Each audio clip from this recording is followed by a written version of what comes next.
Iya, assalamualaikum warahmatullahi wabarakatuh. Selamat datang kembali di video gue. Apa namanya? Mohon maaf sebelumnya karena gue nggak upload. Waktu itu gue janji untuk apa namanya ngelanjutin materi yang kita ketemu. Gue apa namanya kita kelas pengganti. Cuma apa namanya jadi bahannya udah ada. Cuma waktu itu ya ada beberapa pekerjaan berkaitan dengan kampus.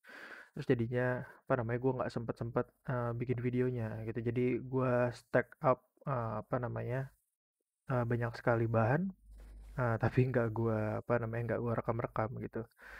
Rencananya untuk ke depannya, jadi nanti akan gue bagi-bagi untuk apa namanya, struktur pasar itu ada videonya sendiri. Jadi kalau misalnya lo, gue pengen nyari monopoli aja gitu, atau misalnya gue pengen nyari pasar persaingan sempurna aja atau apa, itu tuh nggak harus pusing di beberapa video terus lo kayak oh di menit keberapa dan lain sebagainya. Jadi nanti mungkin gue akan beda-bedakan gitu.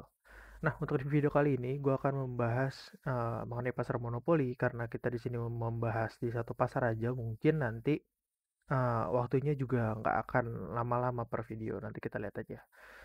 Nah, seperti yang udah gue sampaikan kemarin beberapa waktu yang lalu, apa namanya, bahwa di pasar monopoli itu seperti namanya, karena monopoli, jadi dia cuma punya satu penjual.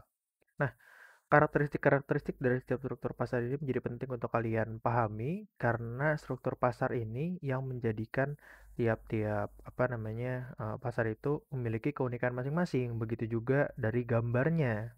Gitu. Jadi apa namanya gambar-gambar kurvanya itu punya apa namanya karakteristik karakteristik sendiri itu menjadikan kurvanya ini beda-beda.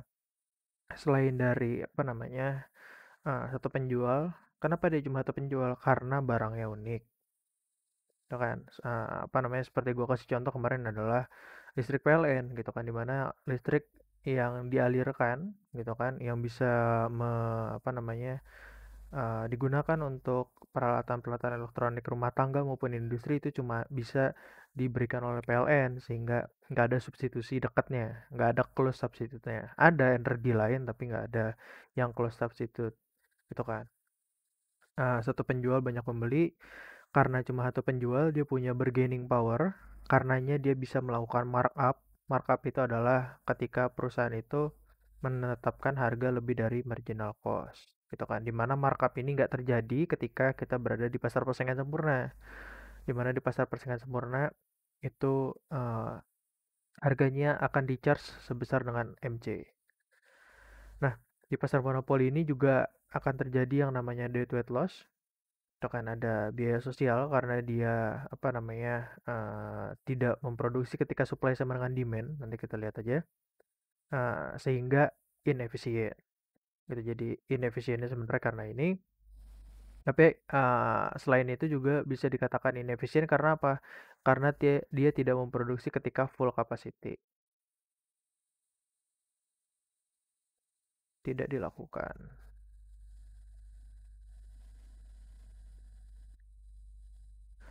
Nah, eh apa namanya, kalau misalnya kita mau lihat seberapa kompetitif sebuah perusahaan, selain dari apa namanya banyaknya penjual dan banyaknya pembeli, kita bisa lihat dari apa namanya ininya, apa namanya apakah ada barrier atau to entry atau enggak. Kalau ada barrier to entry, apa namanya dia akan apa namanya menikmati di jangka panjang itu namanya super normal profit atau non zero economic profit itu. Sementara kalau di short run semua apa namanya semua perusahaan itu bisa menikmati profit, bisa loss maupun bisa break even atau enggak, ya enggak profit enggak loss. Karena pada pasar monopoli hanya ada satu penjual, maka menyebabkan seluruh permintaan pasar ini dihadapin oleh satu perusahaan aja. Jadi permintaan pasar sama dengan permintaan perusahaan. Demikian pula dengan penawaran, di mana penawaran pasar itu juga merupakan penawaran dari si perusahaan itu sendiri. Nah, karena demand-nya ini downward sloping, ya kan, kalau misalnya yang di apa namanya pasar persaingan sempurna kan harusnya price-nya di sini gitu kan, demand-nya juga di sini. Tapi karena demand-nya di sini downward sloping, jadi berbentuk apa namanya P sama dengan A Q min B gitu kan, apa namanya, salah,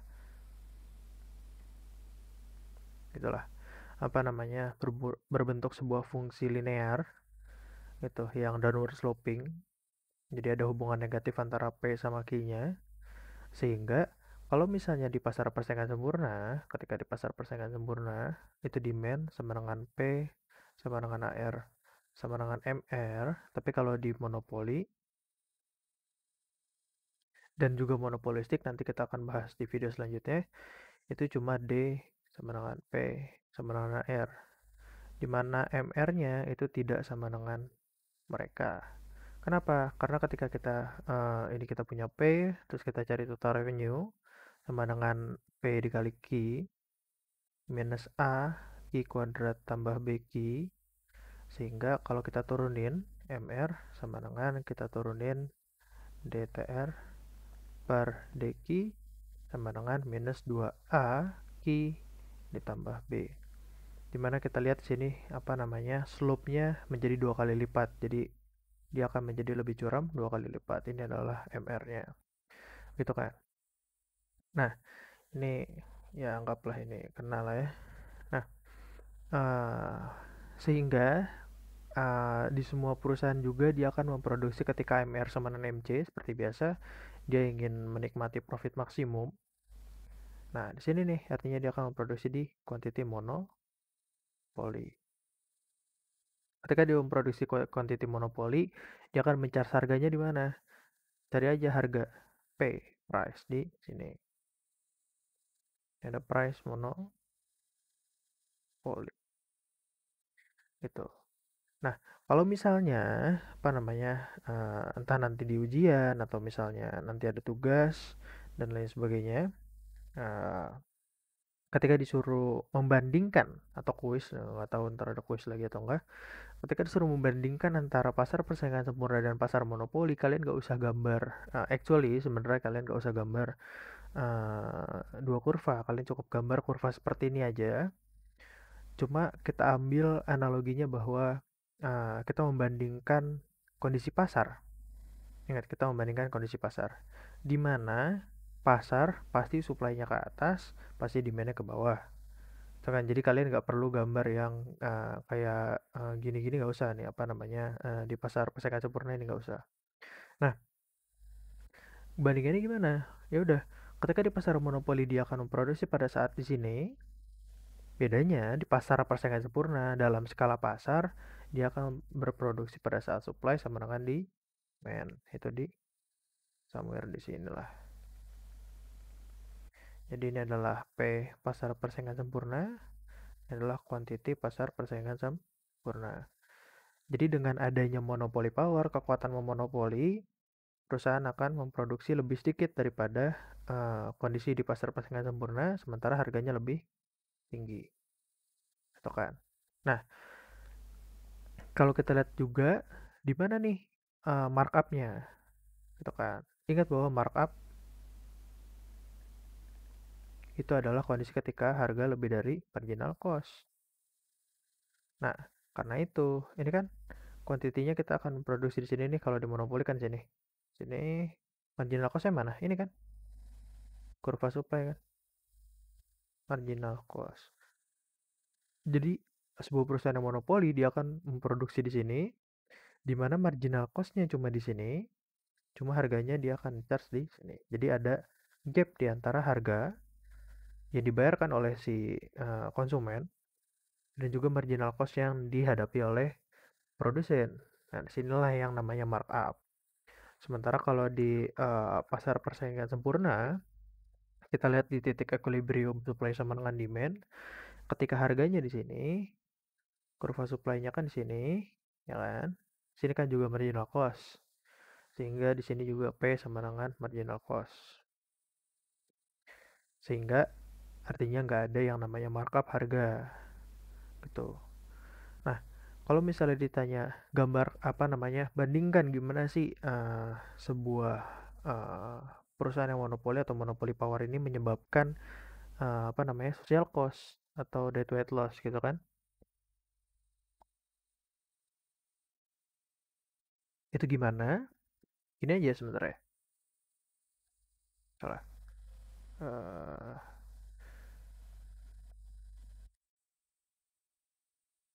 hmm, Ups.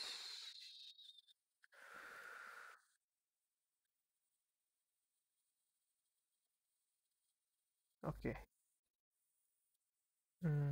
Jadi gini, apa namanya, ketika mau disuruh,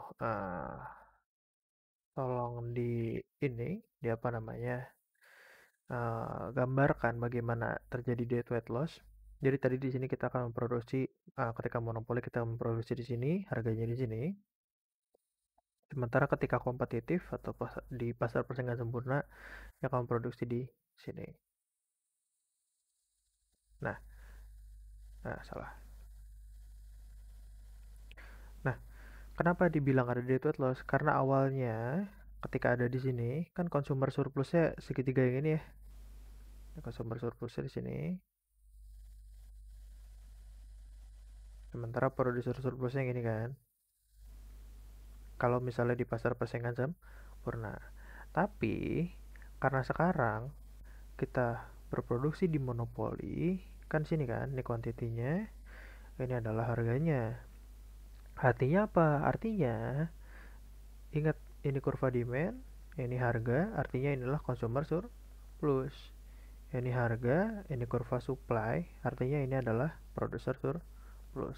Artinya apa namanya, consumer surplusnya di segitiga yang ini, sementara si producer surplusnya ada di segitiga yang ini. Kalau kita bandingin sama yang tadi, kondisinya surplusnya, total surplus atau welfare di perekonomiannya, di pasarnya, itu kan segitiga yang gede. Sekarang cuma segini kan. Artinya di sini ada kesejahteraan yang hilang, welfare yang hilang. Inilah yang dinamakan dead weight loss. Tuh kan. Jadi karena ada monopoli power, kekuatan untuk memonopoli, perusahaan bisa memaksa untuk produksinya di sini dengan harga yang lebih tinggi, gitu kan? Karena nggak punya kompetisi, sehingga sekarang ada welfare yang nggak bisa dicapai atau welfare yang hilang dari kondisi yang ideal. Gitu. Kondisi yang ideal apa? Ya kondisi yang ideal adalah kompetitif, gitu kan menurut para ekonom. Nah, terus gimana sih kalau misalnya sebuah perusahaan di pasar monopoli itu mengalami kerugian, gitu kan? Mungkin nggak sih? Mungkin aja, gitu. Di jangka pendek semua perusahaan itu bisa mengalami kerugian dan keuntungan. Cuma kalau ditanya bagaimana di jangka panjang, di jangka panjang dia akan menikmati super normal profit, di mana ada apa namanya, eh economic profit.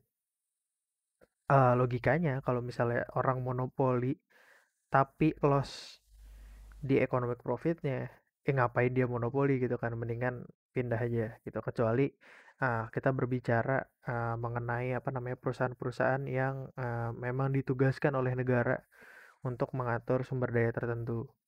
Itu kayak misalnya PLN, apa misal Pertamina, dulu apa namanya, bisa dikatakan monopoli lah. Eh, Kenapa dia banyak apa namanya, banyak laporan bahwa oh ini loss loss gitu kan. Kayaknya rugi terus gitu kan. Walaupun apa namanya, kemudian ada untungnya dan lain sebagainya, tapi banyak ruginya gitu kan. Terutama PLN. Ya karena kalau misalnya nggak dilakukan oleh negara, siapa lagi gitu kan. Nah, apa namanya, kalau misalnya kita mau menggambarkan eee, loss in monopoli, ya udah digambar aja AC-nya lebih tinggi, sehingga ketika kita memproduksi di sini, harganya di sini, artinya total revenue-nya, ingat P, P-nya yang atas maaf, ini kan vertikal, ini P, dikali Q, Q-nya segini, artinya luas dari persegi panjang ini, itu adalah total revenue, tuh kan. Karena kita memproduksi di sini, nah, kita lihat nih, mana cost-nya. Oh, cost-nya ternyata ada di fresh cost-nya ada di sini. Artinya, persegi panjang yang lebih gede ini adalah total cost. Ini total cost-nya lebih gede daripada total revenue yang kecil ini. Artinya apa? Di sini adalah loss, itu profit yang negatif. Nah, apa yang bisa dilakukan ketika perusahaan monopoli ini mengalami kerugian? Eee, Secara sederhana, sebenarnya jawabannya cuma dua, ya kan? Kalau misalnya kita lihat analisa grafisnya gampang. Entah si, apa namanya, AC-nya kita turunin, ya kan? Sehingga dia nanti AC-nya ada di sini, gitu. Sehingga nanti pas kita produksi di sini, QM, ya kan, total cost-nya cuma lebih rendah, gitu kan? Atau demand-nya yang kita naikin. Sehingga kalau misalnya kita bisa, eee, oke, kalau misalnya kita bisa nurunin AC-nya, bagus. Kenapa? Karena kita, apa namanya, salah, mana, merah. Nah, kalau misalnya kita bisa nurunin AC-nya, katakanlah jadi, AC2 di sini. Nah, ketika kita memproduksi di quantity monopoli di sini, nah ini adalah AC-nya, sehingga total cost-nya cuma segini. Total cost. Sementara ini adalah total revenue-nya, karena ini P, ini Q, ini total revenue-nya, sehingga ada profit yang positif. Ya kan? Nah, atau cara lainnya adalah kalau misalnya kita nggak mau menggunakan pendekatan penurunan cost, cara lainnya adalah ya udah naikin demand-nya, gitu kan. Katakanlah di sini. Nah, mungkin ini gue ganti jadi warna merah. Nah, untuk sementara ini gue geser dulu biar nggak pusing. Nah, jadi kalau tadi kita ini nggak bakal gue pindahin biar kalian tahu apa namanya bentuk dari total revenue-nya, key-nya di sini tadi, P-nya di sini. Cuma gue akan menentukan titik barunya, di mana sekarang ini kan demand-nya, demand yang kedua ada di sini. Ini adalah marginal revenue yang kedua. Sehingga kalau misalnya kita pengen apa profit maksimum MR sama dengan MC, kita akan berproduksi di sini. Nah, ini akan gue pindahin sini. Terus gue ganti warnanya jadi warna merah.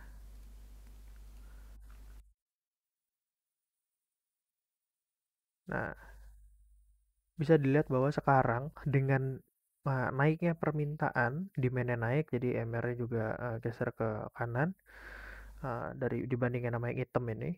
Nah, kita bisa lihat bahwa sekarang total revenue-nya meningkat nih, gede kan, jadi lebih gede daripada yang hitam.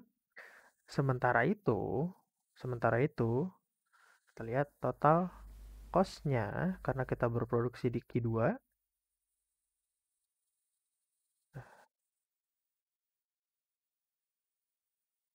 average cost-nya ada di sini. Artinya total cost-nya yang segini nih, yang kecil ini kan. Nih, ini gue harus share deh ya. Ini adalah total cost. Sementara yang gede ini adalah total revenue. Sehingga sekarang jadinya apa? Jadinya profit. Jadi ketika perusahaan monopoli itu apa namanya menghadapi hasil yang loss atau misalnya apa namanya mengalami kerugian, apa yang bisa dilakukan? Sebenarnya cuma dua cara, yaitu adalah menurunkan dari si apa namanya fresh cost atau meningkatkan dari si demand-nya gitu. Nah, apa namanya? Sebenarnya kalau kita berbicara mengenai monopoli yang sederhana, itu materi yang cukup gitu menurut gua. Nah, tapi ada beberapa apa ya, gue bilangnya eh, kayak sebuah tambahan yang apa namanya perlu kalian tahu gitu. Di mana ada sebuah struktur pasar atau apa namanya ya sebuah konsep yang dinamakan sebagai monopoli alamiah atau natural monopoli. Apa itu natural monopoli atau monopoli alamiah? Yaitu adalah kondisi ketika sebuah perusahaan itu secara natural, secara alami itu akan apa namanya memonopoli sebuah pasar gitu. Nah, kalau misalnya sebuah apa namanya, pasar itu akan dimonopoli secara alamiah. Itu seperti apa sih gambarnya gitu kan. Kondisinya adalah itu eh, ketika dia menikmati ini average cost ya, average total cost terserah lah gitu kan. Ada yang nulis AC atau ATC itu turun terus gitu sejauh yang digambarkan. Maksudnya apa? eh apa ya bahasanya ya? Seperti dia menikmati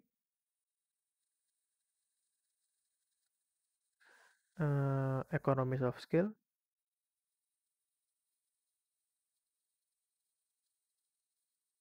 yang sangat besar dan panjang. Mungkin bisa dibahasakan seperti itu. Nah, eh kalau misalnya gambarnya seperti ini, tuh kan. Nah, si MC-nya juga harus turun terus. Kenapa ya MC-nya nggak boleh seperti yang naik kayak gini? Karena ingat kalau misalnya MC-nya sudah berada di atas AC, seharusnya AC-nya naik. Tapi kita di sini AC-nya turun terus, jadi MC-nya juga kita turun terus. Nah, jadinya apa kalau misalnya hal ini terjadi? Nah, jadinya kalau misalnya si AC-nya ini turun terus, mungkin kalau misalnya ini gue bisa ambil dari misalnya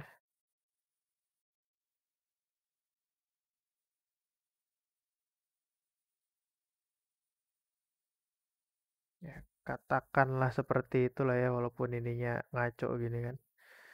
Ya, asumsikanlah dia begini, agak rapi dikit. Ini gue taruh sini, ini juga gue taruh sini.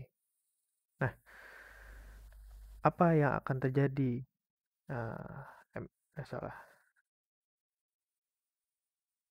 Iya, sama dia bakal berproduksi di sini MR sama dengan MC. Sama aja, ini quantity apa namanya? Quantity monopoli ini harganya.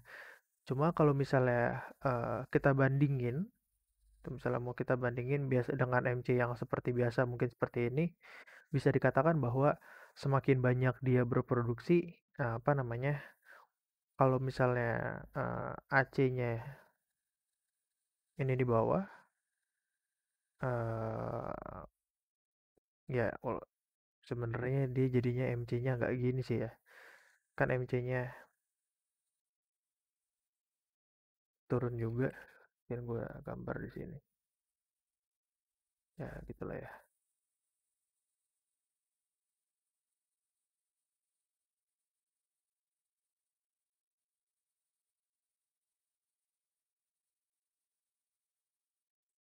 Wis. Nah, jadi dia akan berproduksi di mana? Hmm, kalau misalnya kita mau sesuai banget ya, dia akan produksi pada saat MR sama dengan MC. Ini harganya, harga monopoli, kuantitas monopoli, gitu kan. Terus ini dia price cost-nya. Jadi dia ada profit, gitu kan. Nah, apa oh, kuantitinya di sini dong, maaf. Di sini MR sama dengan MC.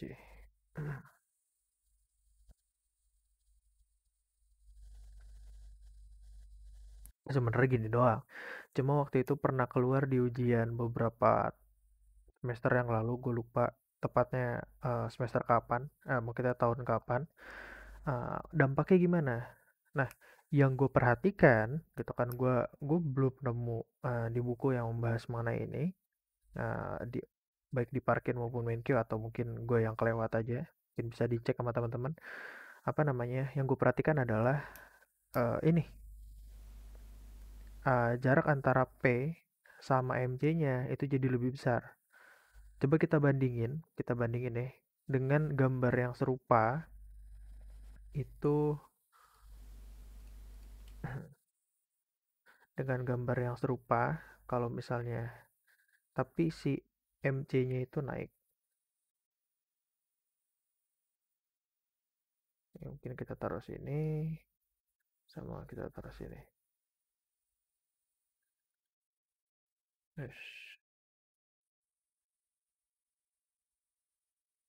tadi,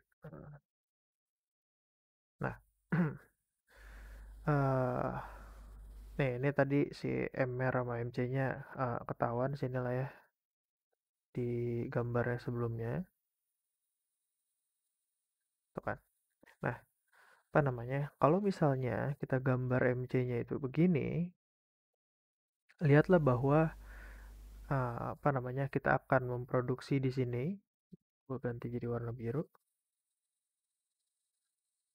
ah, katakanlah begitu, ini quantity monopoli, terus harganya, sementara ini adalah si MC-nya gitu kan.